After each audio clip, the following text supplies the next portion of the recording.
Assalamualaikum warahmatullahi wabarakatuh. Perkenalkan, nama saya Dwi Ramadhani atau NIM 289225035. Prodi Manajemen Semester 2, mata kuliah Sosial Media, mengenal beberapa pembahasan yang berkaitan dengan sosial media. Dosen pengampu Ibu Hani Ari Rachmani MPD, NIDAN 04010180113. Universitas Pancasakti Bekasi. Pokok pembahasan. 1. Teknologi komunikasi dan informasi dalam New Economy. 2. Kesiapan transformasi ekonomi digital. 3. E-dagang di era globalisasi masa pandemi.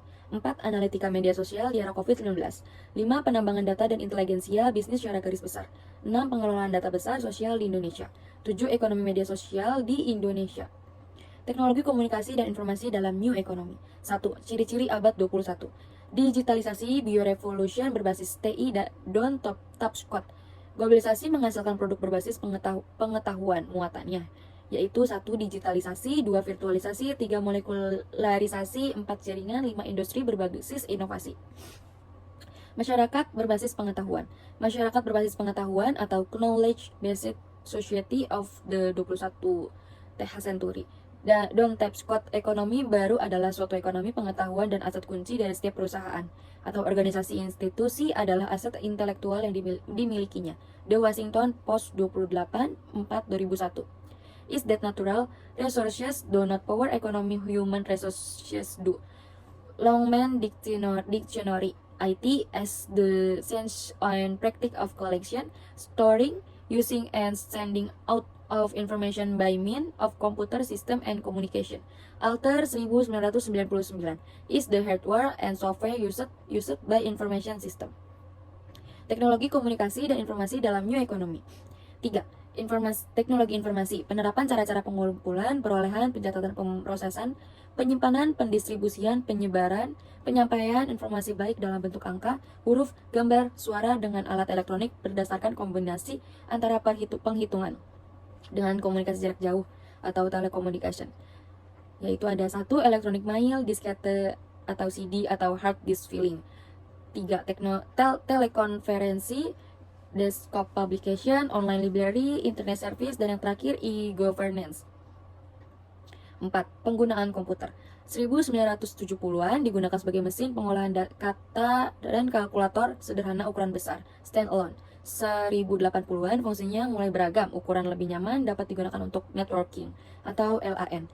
1990-an perkembangan teknologi berjalan sangat cepat, life cycle-nya dalam hitungan hari. 5. Teknologi experimentation dan teknologi information seperti tabel di bawah ini. Teknologi komunikasi dan informasi dalam New Economy. 6. Ekonomi digital atau digital economy. Ekonomi digital didefinisikan oleh Amir Hartman sebagai the virtual arena in which business actually is conducted, value is created, and exchange transaction occur, and one-to-one relationship mature by using any internet initiative as medium of exchange. Harman 2000. Keberadaannya ditandai dengan semakin maraknya berkembang bisnis atau transaksi perdagangan yang memanfaatkan internet sebagai medium komunikasi, kolaborasi dan kooperasi antar perusahaan ataupun antar individu. Tengoklah bagaimana maraknya perusahaan-perusahaan baru maupun lama yang terjun ke dalam format bisnis elektronik, e-bisnis, dan e-commerce.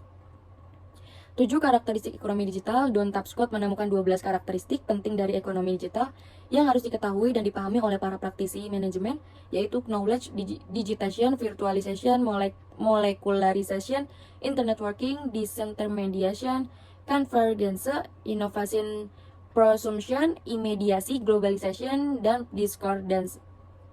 Kesimpulannya, TI adalah alat informasi dan komunikasi termasuk komputer pribadi, internet dan jaringan, serta sarana untuk menyimpan dan mencari temukan kembali informasi. TI merupakan bagian teknisi dari sistem informasi yang terdiri dari hardware, software, database, erat kaitannya dengan informatika, merupakan subsistem dari SI yang berbasis komputer. Informasi sangat esensial dalam kehidupan modern, perorangan, organisasi, lembaga masyarakat, negara, sebagai alat untuk mengerjakan dan meningkatkan pengelolaan agar lebih cepat, efisien, lebih produktif, dan dapat dipercaya. Ketersediaan informasi dalam dunia modern merubah cara berpikir dan kinerja hidup. Informasi dipandang sebagai energi dan alat memberdayakan manusia modern. Yang kedua, kesiapan transformasi ekonomi digital. 1. Outline. Kondisi ekonomi digital. Kesiapan Indonesia dalam transisi ekonomi digital, dampak revolusi digital terhadap perekonomian, munculnya oligarki digital, rekomendasi. 2. Persaingan nilai. Berdasarkan perhitungan pangsa pasar di setiap kategori website atau situs berdasarkan estimasi nilai transaksi. Beberapa kategori memiliki struktur pasar yang sangat terkonsentrasi. Seperti tabel di bawah. Plan for Product Launch. 3. Kesiapan Indonesia menyambut ekonomi digital. Istilah ekonomi digital dikenal oleh Don Tapscott di tahun 1995 lewat bukunya berjudul The Digital Economy, Promise and Peril in the Age of Networked Intelligence. Ekonomi digital adalah kegiatan ekonomi yang didasarkan pada teknologi digital internet. Ekonomi digital disebut juga dengan sebutan internet ekonomi, web ekonomi, digital based ekonomi, new economic knowledge atau new economy. 4. Oligarki keuangan. Menurut teori sosiologi Jerman, Robert Michel dalam bukunya Political Parties 1911, kekuasaan oleh elit terbatas oligarki adalah hukum besi yang tidak terelakkan dalam negara demokrasi sebagai bagian keharusan taktis dan teknis. Atas dasar kasus Partai Demokratik Sosial Jerman, Michel berargumen partai politik buruh yang dibangun secara demokrasi akhirnya dikuasai elit pemimpin atau oligarki. 5. Kerahasiaan data. Keamanan informasi adalah perlindungan informasi termasuk sistem dan perangkat yang digunakan menyimpan dan mengirimkannya. Menurut Raharjo 2017, terdapat 3 pilar yang menjadi prinsip utama dalam keamanan informasi, yaitu confidentiality atau kerahasiaan, integrity atau integritas, dan availability, ketersediaan, yang dikenal dengan istilah chia triad, confidentiality, integrity, availability, dan non-repudiation. 6. Masalah koordinasi. Koordinasi adalah salah satu fungsi manajemen yang tidak bisa terpisahkan dari fungsi manajemen lainnya, karena fungsi koordinasi adalah fungsi yang menghubungkan fungsi manajemen lainnya. Menurut James D. Thomson, ada 3 macam saling ketergantungan di antara satuan-satuan organisasi, yaitu saling ketergantungan yang menyatu, saling ketergantungan yang berurutan, dan saling ketergantungan timbal balik. 7. Rekomendasi. Perlu peningkatan kapasitas bank dari sisi pengusaha lokal maupun regulator dalam menghadapi transformasi digital. Pengawasan pemerintah khususnya BI dan O atau K harus diperketat terhadap spekulan berkedok angel investor yang beroperasi secara global. Kesimpulannya, A. Penggunaan teknologi digital sebagai penghubung antar wilayah, terutama wilayah 3T, terdepan, terluar, tertinggi. B. Layanan digital yang memperjuangkan kesejahteraan dan inklusivitas untuk kelompok rentan, termasuk anak-anak. Pemerintah telah melakukan serangkaian kegiatan yang disebut inklusi digital, yakni upaya mewujudkan kemudahan akses digital melalui jaringan dan layanan internet oleh seluruh kalangan. C. Penguatan transformasi digital untuk mendorong sektor-sektor strategis. D. Penggunaan sistem pembayaran digital untuk mendukung integrasi ekonomi keuangan nasional serta menjamin interlink antara teknologi keuangan dan sistem perbankan. Yang terakhir, sehubungan dengan arus data lintas batas negara. Pemerintah menjadi momentum untuk segera menyelesaikan pembahasan RUU Pelindungan Data Pribadi di tanah air. Adanya regulasi yang komprehensif dalam mengatur sistem perlindungan data di Indonesia merupakan elemen penting untuk memastikan adanya kepercayaan dalam arus data lintas batas negara. Dagang di era digital, di era globalisasi masa pandemi. 1. Pengertian e-commerce adalah perdagangan yang transaksinya dilakukan melalui serangkaian perangkat dan prosedur elektronik. E-commerce sudah ada di Indonesia sejak tahun 1996, diawali dengan DNET yang menjadi perintis transaksi online. 2. Jenis-jenis e-commerce. A. Business to business, business to consumer, consumer to consumer, consumer to business, business to government e-commerce, dan yang terakhir online to online e-commerce. 3. Kelebihan dari e-commerce. 1. Meningkatkan pendapatan dengan menggunakan online channel yang biayanya lebih murah. 2. Mengurangi keterlambatan dengan menggunakan transfer elektronik atau pembayaran yang tepat waktu dan dapat langsung dicek. Yang terakhir, meningkatkan customer loyalty. 4. Kekurangan dari e-commerce. Kehilangan segi finansial secara langsung karena kecurangan. Kehilangan kesempatan bisnis karena gangguan pelayanan dan dapat mengalami penipuan. 5. E-commerce masa pandemi. Pada masa pandemi COVID-19 ini, pemerintah menerapkan kebijakan pembatasan sosial berskala besar (PSBB) untuk menekan laju penyebaran virus corona di Indonesia. Kegiatan pemenuh kebutuhan pokok yang sebelumnya dilakukan dengan belanja secara online, secara langsung berubah menjadi tidak langsung. Pandemi COVID-19 berpengaruh terhadap jumlah kunjungan website e-commerce. Kesimpulan, Pandemi COVID-19 yang menyebar hampir di seluruh negara di dunia berdampak terhadap pertumbuhan ekonomi, bahkan sektor bisnis mengalami penurunan drastis, khususnya transaksi manual. Namun, bisnis e-commerce diperkirakan mengalami peningkatan selama pandemi. Bisnis e-commerce selama pandemi yang signifikan di dunia. E-commerce Indonesia meningkat 5-10 kali lipat dengan penambahan pelanggan baru mencapai 51% selama pandemi. Namun terjadi perlambatan dalam proses pengiriman barang akibat pembatasan transportasi selama lockdown. Meningkatan e-commerce selama pandemi berpotensi mempengaruhi peningkatan e-commerce ke depan termasuk setelah pandemi berakhir. 4. Analitika media sosial di era COVID-19. 1. Pengertian analisis media sosial. Analisis media sosial adalah proses mengumpulkan data-data berharga dari saluran media sosial yang Anda gunakan untuk nantinya diidentifikasi dan dibuat menjadi kesimpulan dan dapat ditindaklanjuti. 2. Dampak positif dan negatif media sosial. Dampak positifnya yaitu memudahkan kita untuk berinteraksi dengan banyak orang, memperluas pergaulan, jarak dan waktu bukan lagi masalah. Lebih mudah dan mengekspresikan diri. Penyebaran informasi dapat berlangsung secara cepat, biaya lebih murah. Dampak negatifnya menjauhkan orang-orang yang sudah dekat dan sebaliknya, interaksi secara tatap muka cenderung menurun, membuat orang-orang menjadi kecanduan terhadap internet, menimbulkan konflik, masalah privasi, rentan terhadap pengaruh buruk orang lain. 3. Media sosial di Indonesia pada masa pandemi. Pada masa pandemi COVID-19, media sosial terjadi ruang bagi masyarakat untuk melihat dunia luar. Di tengah gelombang berkegiatan dari rumah, salah satu yang bisa dilakukan tentu saja mengakses media sosial. Pengguna media sosial di Indonesia jika dilihat sejak tahun 2015 terus mengalami kenaikan pada Januari 2020. 4. Manfaat analisis media sosial. Mengidentifikasikan ketertarikan audiens. Misalnya jenis konten seperti apa yang mereka sukai, topik yang paling banyak dibicarakan saat ini, masalah apa yang mereka miliki, dan harapan apa yang mereka inginkan dan dari industri Anda. Dengan mengetahui informasi tersebut, Anda dapat membuat konten menarik yang dapat mendorong keterlibatan audiens Anda. 5. Kegiatan masyarakat selama masa pandemi yang sebagian besar dilakukan dari rumah telah membuat akses terhadap media sosial meningkat. 6. Fungsi media sosial. Media sosial merupakan salah satu media sosial instan yang saat ini memang memiliki berbagai fungsi dalam peranannya. Selain berfungsi sebagai alat untuk berkomunikasi, media massa juga menjadi sarana untuk penggunaannya dalam menggali berbagai informasi. 7. Ciri-ciri media sosial. Pesan yang disampaikan tidak hanya untuk satu orang, namun bisa berbagai banyak orang. Dan pesan yang disampaikan lepas sama sekali tanpa harus melewati gatekeeper. Kesimpulannya, dari berbagai pembahasan di atas dapat disimpulkan bahwa pembatasan sosial dan kebijakan beraktivitas dari rumah akibat pandemi COVID-19 telah menyebabkan perubahan pola komunikasi. Masyarakat menjadi lebih banyak secara virtual atau daring. Dalam situasi tersebut, media sosial kemudian berperan sebagai fasilitator sarana komunikasi bagi masyarakat. Aktivitas komunikasi masyarakat di media sosial kemudian menjadi lebih beragam karena aktivitas yang sebelumnya bisa dilakukan luring kemudian berpindah menjadi daring. Beberapa aktivitas seperti berinteraksi sosial, jual beli, mengikuti tren sosial, membaca berita, menonton video, dan streaming, serta aktivitas bekerja dan pembelajaran merupakan hal yang bisa dilakukan di media sosial pada masa pandemi. Beragam interaksi tersebut dilakukan dalam berbagai macam aplikasi media sosial. Penggunaan dan pemilihan aplikasi media sosial tentu saja disesuaikan dengan kebutuhan dan manfaat yang ingin diperoleh oleh masyarakat. 5. Penambangan data dan inteligensia bisnis secara garis besar. 1. Pengertian penambangan data atau data mining dan inteligensia bisnis secara garis besar. Secara umum, penambangan data adalah teknik berbantuan komputer yang digunakan dalam analitik untuk memproses dan mengeksplorasi set data besar. Dengan alat dan metode penambangan data, organisasi dapat menemukan pola dan hubungan tersembunyi dalam data mereka.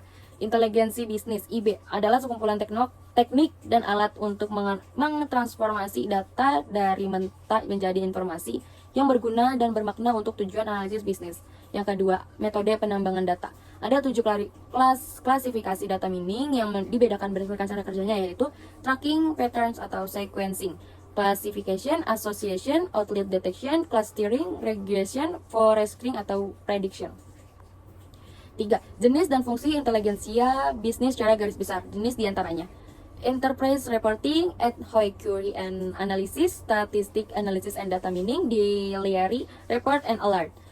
Fungsi dari bisnis inteligensi adalah sebagai sistem pendukung keputusan yang dimana sistem dan aplikasi ini mengubah data menjadi bentuk pengetahuan dan tujuan yang menyajikan informasi yang disesuaikan dengan kebutuhan setiap penggunaannya.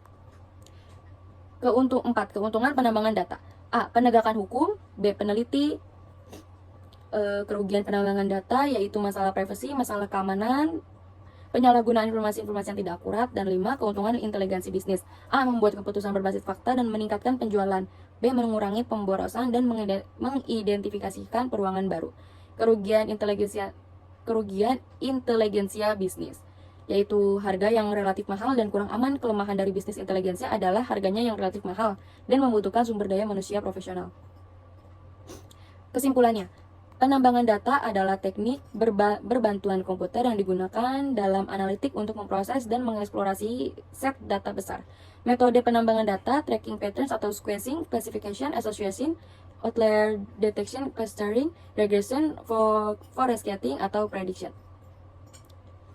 Keuntungannya penambangan data seperti yang tadi, kerugian penambangan data juga masalah privasi, keamanan, penyalahgunaan informasi yang tidak akurat.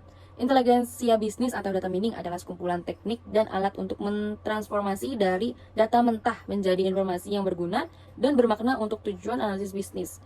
Jenis inteligensi adalah interpreting reporting, ad hoc query and analysis, dan sebagainya.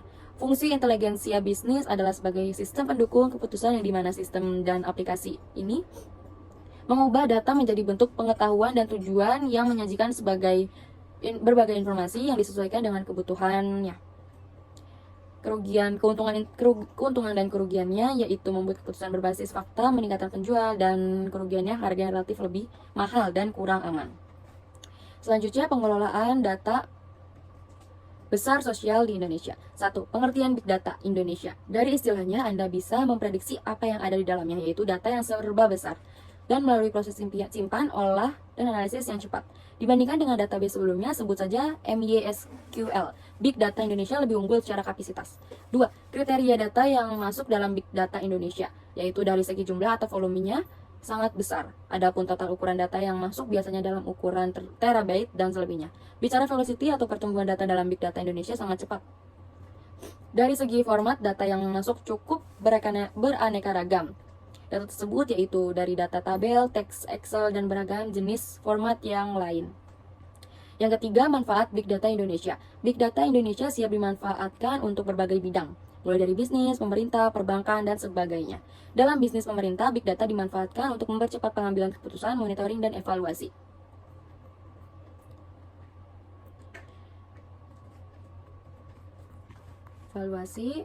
Kesimpulannya, hingga kini pemanfaatan Big Data Indonesia dalam bidang pembangunan masih kurang maksimal. Ini dikarenakan kurangnya para ilmuwan yang sanggup mengadopsi kecanggihan teknologi ini sehingga pemanfaatannya di bidang ini terhambat. Walau begitu, ada cukup banyak yang instansi pemerintah yang sudah memanfaatkan kecanggihan teknologi yang satu ini. Dengan Big Data Indonesia, pekerjaan akan semakin cepat, selesai data yang masuk beragam dan dalam jumlah yang besar, serta perubahan data yang cepat pun bisa diproses dengan cepat pula. Ekonomi media sosial di Indonesia. 1. Apa itu media sosial? Media sosial atau sering juga disebut dengan sosial media adalah platform digital yang memfasilitasi penggunaannya untuk saling berkomunikasi atau membagikan konten berupa tulisan, foto, video, dan merupakan platform digital yang menyediakan fasilitas untuk melakukan aktivitas sosial bagi setiap penggunaannya. Macam-macam media sosial yaitu Facebook, Twitter, Messenger, Instagram, WhatsApp, dan sebagainya. 2. Manfaat media sosial di bidang perekonomian. Menjadi media iklan, menyediakan fasilitas transaksi keuangan online, mempermudah komunikasi bisnis, memudahkan pencarian informasi bisnis. Kesimpulannya, media sosial sebagai salah satu hasil dari perkembangan teknologi informasi dan komunikasi telah membantu manusia dalam setiap aspek kehidupan, baik secara personal maupun komunal. Selain sebagai media komunikasi, juga merupakan sumber informasi yang up to date dan kaya. Kini media sosial telah membantu banyak orang dalam berbagai bidang kehidupan, seperti dalam ekonomi dan perdagangan, promosi kebudayaan akademis, atau pendidikan hingga masuk ke dalam ranah keagamaan. Media sosial merupakan salah satu sarana komunikasi mutakhir yang dimanfaatkan oleh banyak orang, khususnya kaum muda. Berbagai jenis aplikasi seperti Facebook, Instagram, dan sebagainya merupakan aplikasi media sosial di tengah digandrungi oleh kaum muda. Aplikasi-aplikasi ini menjadi primadona bagi kaum muda dewasa ini karena selain sangat bermanfaat bagi kehidupan mereka, media sosial juga mudah diakses, yakni hanya dengan mengunduh aplikasi-aplikasi disebut smartphone masing-masing. Manfaat dari media sosial yang dirasakan kaum muda antara lain mendapatkan informasi yang berguna. Sekian presentasi dari saya, kurang lebihnya mohon maaf karena masih dalam tahap belajar. Wassalamualaikum warahmatullahi wabarakatuh.